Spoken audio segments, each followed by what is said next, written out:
Banjir bandang di Desa Ganda-ganda, Kecamatan Petasia, Kabupaten Morowali Utara, Sulawesi Tengah, menewaskan 1 orang dan 3 warga luka ringan.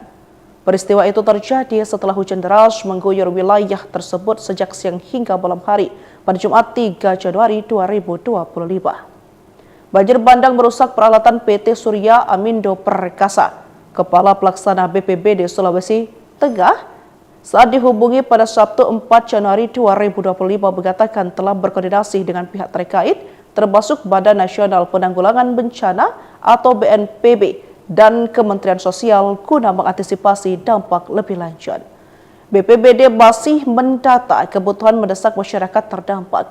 Dengan curah hujan yang belum reda, situasi di Desa Ganda-ganda tetap dalam status waspada. Masyarakat sekitar dihimbau untuk tetap waspada dan menghindari lokasi rawan banjir.